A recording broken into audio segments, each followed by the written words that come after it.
So September is going to kick off here with two major ingresses, in particular the ingress of Saturn back into Pisces. We've had this great summer preview period of Saturn in Aries. It's been wonderful. I love when Saturn does this because it really does set us up to get ready for what's coming next. And Saturn, of course, re-enters Aries on the 14th of February 2026 and will remain there until April 2028. But we've gotten to enjoy, dare I say, enjoy Saturn in Aries this summer and feel into what those new worlds are going to become. September 2025 kicks off, first day of September, with Saturn announcing itself back into the sign of Pisces. And so there's a kind of dual track analysis that must be done, which is to review what had happened since March 2023 until May 2025 on the one hand to prepare for the fall, and on the other hand get ready to come back around and finish things out and prepare for the future that has given us a great preview of itself by virtue of Saturn being in Aries this summer. And so this video is going to be some of that conversation. I'm going to save some of it too for another video where I'm going to try to come into more of the events that happened with Saturn and Pisces so we can prepare for this fall. But this one's a little bit more of a symbolic vibe shift, and I want to talk about some specific transits here in September, what is accompanying that, which is Mercury entering Virgo, which is also a big vibe shift, and just get us ready here for the first little pocket of September. So this is kind of a September video breaking down some of the higher level shifts of that energy. So stay with me, preparing for your September 2025, Saturn re-entering Pisces, getting ready for these two eclipses, which will also be here in September 2025. I'm S.J. Anderson, astrologer. Welcome here. Let's dive into it. And so right away, what's the difference between Aries and Pisces? Well, Aries is a fire sign of outer world, cardinal initiation, ruled by Mars and the Sun, breaking into our new worlds with implementation. What is Pisces? Pisces is the last sign of the zodiac. It's the 12th sign. The sign of all of the journey that we've ridden on through the zodiac comes to this final moment of giving it all back to the oneness of everything. It's kind of a sign of death and dying. I think it's one of the signs that evokes what happens when we complete a life cycle. Where do we go? Where does our work go? Where does our legacy go? And often it just gets incorporated back into these collective oneness. I mean, most people are forgotten pretty quickly right after they pass. I hate to say that. I sadly hate to say that, but even the best writers and best artists and most famous people of an age, most of them are unheard of and not remembered within a generation or two. They're just gone. And I think on a long enough timeline, all of us are gone forever. We go back into the forgotten state. And that's what Pisces is.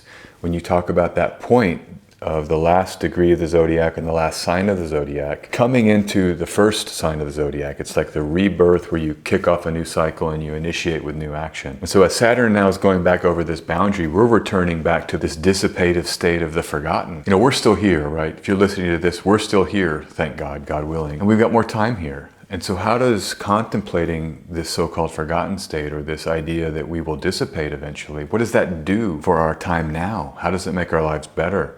How does that make our traction here and our path here better? Well, I think it gives us a sense of the preciousness of it all, that when things arise and fall, each moment then becomes this precious uniqueness in its own right, in its own way. One, two, it takes kind of the pressure off of things, because things we're so obsessed about and that we feel like are so important, are they really? In the context of the Piscean contemplation, where it all goes to zero eventually, they're not as important. So hopefully we can get some freedom here. And three, I think it helps us stay in the present moment. That's why a lot of spiritual traditions come back to present moment awareness. They talk about how life is only existing in a moment. Actually, life can't exist in the past or can't exist in the future. It's a stream of this constant present moment that you can't even grasp, because as you try to grasp the present, it's already the past. And so there's this mysterious infinity of the present that I think is also very Piscean, because we can watch reality arise and dissipate in real time, living and dying, Aries and Pisces all contained in a single instant. Anyhow,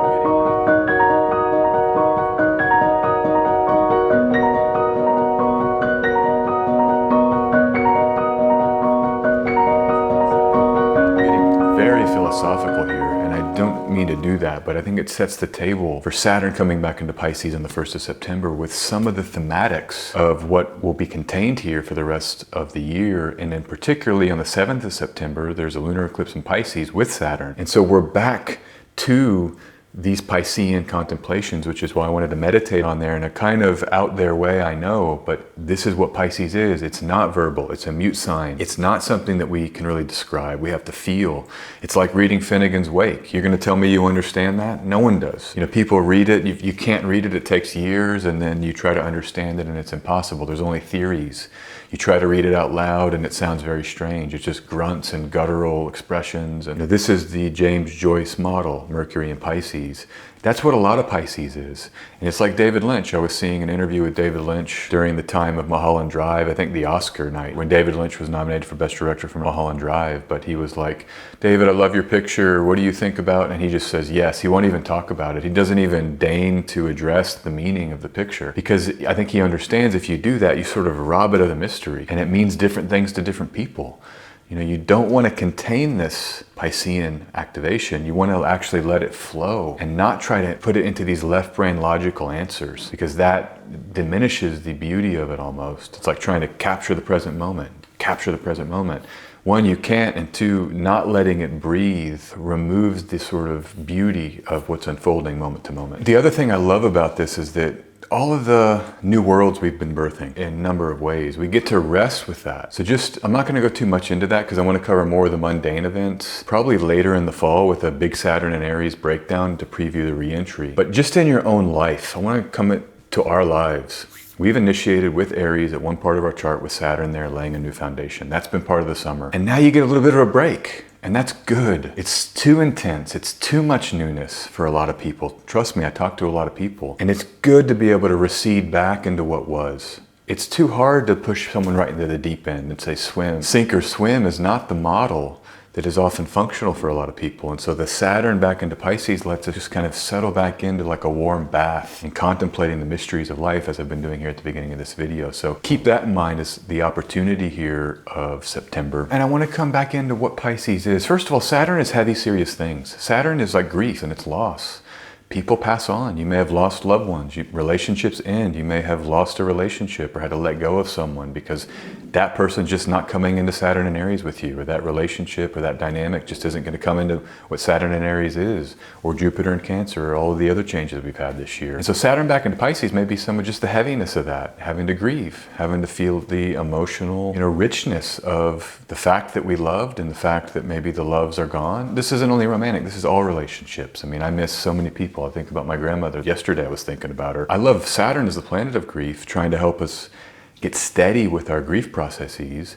And I love Pisces as the mystical side of the grief process, because it's the circular things you can't really contain. You can't control having to let go of what was and when you're going to finally settle and be beyond it at some psychic level or some deep inner level. You're just along for the journey of settlement as you kind of heal and then move into new worlds. And I think that's a beautiful way to think about Saturn going back into Pisces. And I want to encourage compassion as much as possible with Saturn in Pisces and with this eclipse in Pisces, 1st September, 7th September. People need love. That's a truth of reality. I mean, people are suffering. All of us are suffering. And so Pisces is this beautiful sign where we can kind of see that in other people. And we can kind of acknowledge like, hey, you're suffering too. Let's just kind of hold each other, and maybe not literally if that's uncomfortable for you.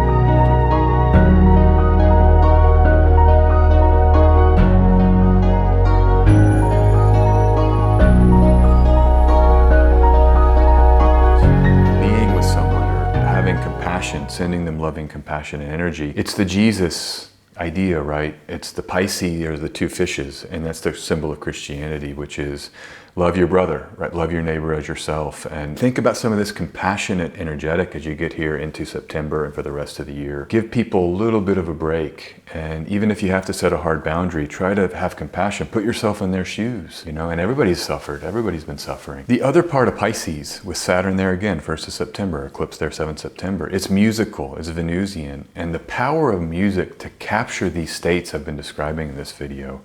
I was listening to Velvet Underground's Sweet Jane, and I just throw it on. There's certain songs that when I just put them on, it changes my consciousness. It actually changes my mood, and I get a robustness or a buoyancy just from music. Of course, spiritual traditions understand this, that music is very powerful. You know, you go to certain Buddhist centers or meditation retreats and they're going to be chanting together, Om, and you just keep chanting Om, and you can really change the vibration of a room or a group of people and the consciousnesses that those people have in a group context.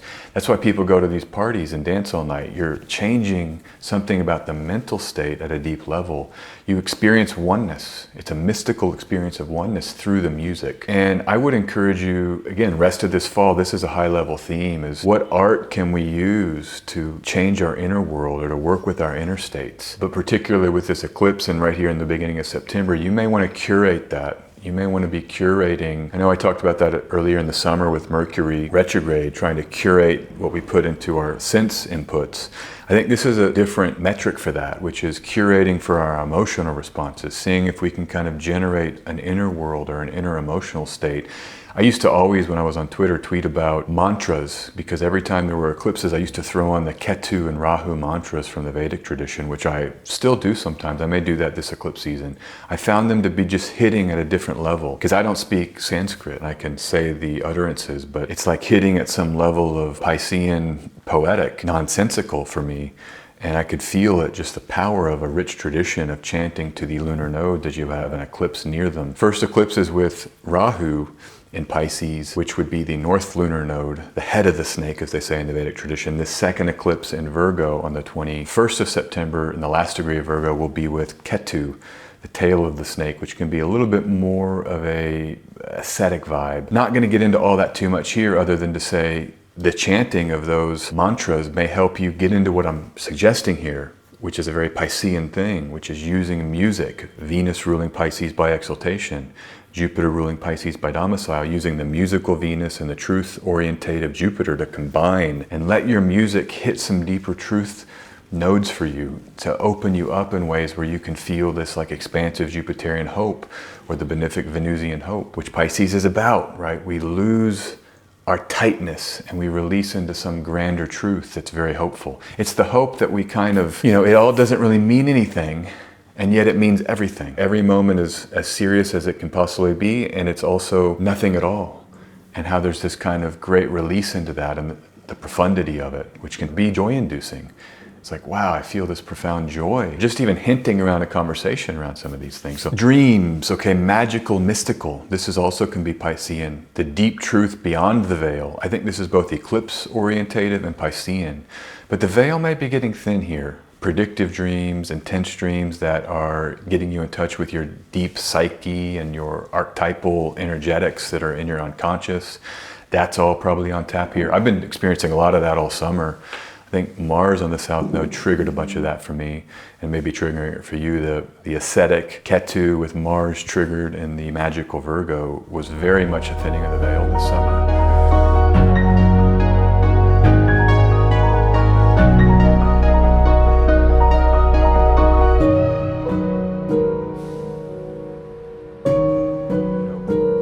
Questions. What is illusion? What is Maya? What is real? What is tangible? How is the material realm important? Is it important? And I'm not going to answer these questions for you here, but this is the kind of shift that we're about to undertake. And remember, eclipses are about that. They're about surrendering control, letting go of the tight reality frames we may have been putting on our reality. Eclipses come to kind of shake up sometimes. I mean, the hand of God rearranging reality is the phrase I've often used, but a lot of that is often, hey, here's some events. Your worldview is directly challenged. You now have to get a new worldview because of these events. Or, hey, here's some events. What you thought you were doing now has to alter to conform to the new arisings that the eclipse season ushers in. And things like a baby. I had a friend of mine, he had a baby. His last son was a so-called accident, was an eclipse baby. And these kinds of things where it's like, oh, we're done with kids, and then there's a baby, right? A new life. That's a soul that came into reality. And then that's the fate of this person's, unfoldment. So releasing control, Pisces is a water sign of flow because it's a mutable water sign. So it's releasing into the flow, like letting that river just take us where it's going to take us. The flow of life, the stream of life, casting our sails off and casting off into that stream of life. And I think it'll serve us not only with the Piscean archetype, but with the eclipse energetic here in September 7th September eclipse in Pisces. And I'll probably break down the chart. I may do a whole nother video, just some technical astrology with that eclipse chart. I don't want this to be a whole eclipse video. This is more about the Piscean archetype and Saturn back with the eclipse and just feeling into some, vibe of that to get us ready for the month of September. The other thing in this video I want to handle here quite quick before I go is that there's a Virgo theme all month. Mercury will enter Virgo on the 2nd of September, completing the retrograde cycle. I know it's been direct for a while, but it now gets a new sign for the first time since it had that full retrograde in Leo. Mercury rules Virgo, it's of the nature of Virgo. We can deepen in here, and we're about to have to, I think. Now, we just had a new moon in Virgo, so we've already captured some of this energy. But when Mercury enters, we really can get at the detail-orientated models of our spiritual practices, the materiality of our lives and how we can spiritualize that. My favorite thing here is always chop wood, carry water, a Zen Buddhist phrase. This is the idea before enlightenment, chop wood, carry water, after enlightenment, chop wood, carry water. And I think that the Virgo power with Mercury and Virgo for this first eclipse is going to allow us to stay grounded with the tasks before us. I've got a stew cooking back there, you can't see it, but I've been doing laundry. Just the stuff we have to do to maintain our physical spaces can sometimes be the answer to what does it mean to be alive. Even though these bodies are temporary and everything is going to go to zero, like I said at the beginning here, you can't let it go to zero today. You've got people depending on you. You've got maybe children or parents depending on you, other people that you help and that you're supporting, or yourself. And so that can sometimes just answer the question. Okay, I got to get my laundry clean. I got to cook for the week. I've got to make a YouTube video. Whatever it is you've got to do, that can be very, very grounding to do it well, do it with awareness, and kind of bring the elegance. That's a side of Virgo, is the elegance and the particularity. Venus rules by triplicity.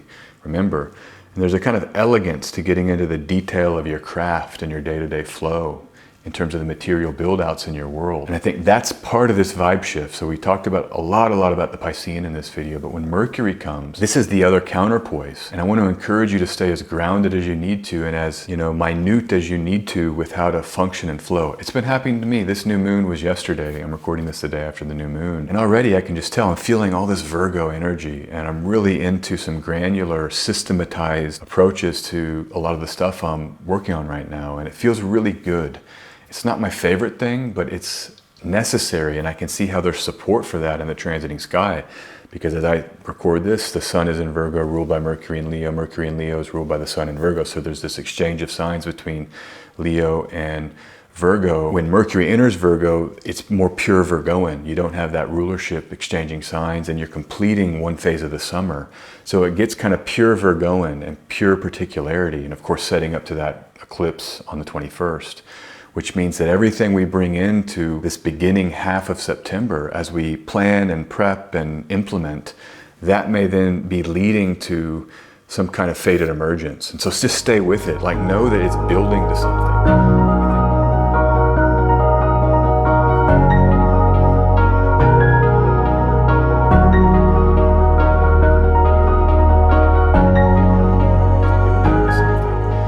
With Mercury in Virgo leading up to the solar eclipse in Virgo, now Mercury leaves just before. It's like Mercury saying, hey, get into Virgo as much as you can, take care of stuff as much as you can, really try here as much as you can, and set yourself up well for that eclipse. Mercury will enter Libra on the 18th, so it's the 2nd of September to the 18th with Mercury in Virgo, giving us this great power to detail the flow and function of our daily lives and of our physical lives in ways that will set us up for the second eclipse, which is those fated emergences around similar themes that Mercury has been supporting up until that time. And so just a few more dates here. There will be a Cazimi. The sun will conjoin Mercury on the 13th of September. So just know another moment of purification around these themes that I'm describing. Tethering into the material and tangible to let the inner spiritual unleash into the seas of the unknown and of the unanswerable. The shift of Mercury into Virgo, Saturn back into Pisces, 1st September for Saturn, 2nd September for Mercury. Mercury leaves Libra on the 18th of September. Venus enters Virgo the next day on the 19th of September. So there's a whole nother side of the Virgoan with Venus there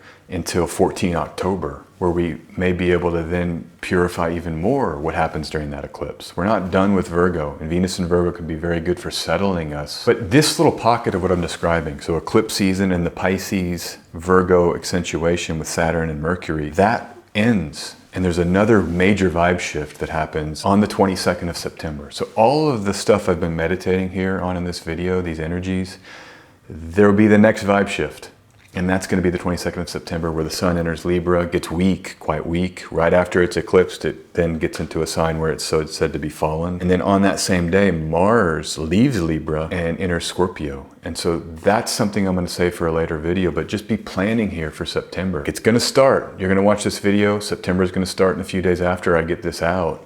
And just know whatever that first pocket of September is for you in these eclipses, Mercury in Virgo, Saturn in Pisces dance, Eclipse in Pisces, Eclipse in Virgo dance, whatever that ends up being, hold on. If you're not liking it and it's like, oh, this is crazy, wait for Mars to enter Scorpio, because that gives us a jolt here of support that might be actionable, of vibe shifts that may bring us into clarity around action right as the eclipse is over on September 22nd. So we'll save that for a later video, but I hope this video has helped you, and I hope it can give you a little bit of a mentality support to get into what the mind of September is, and a big chunk of September is. And I'll be making videos, more videos around all of this stuff, and try to get us more grounded here as much as I can, okay?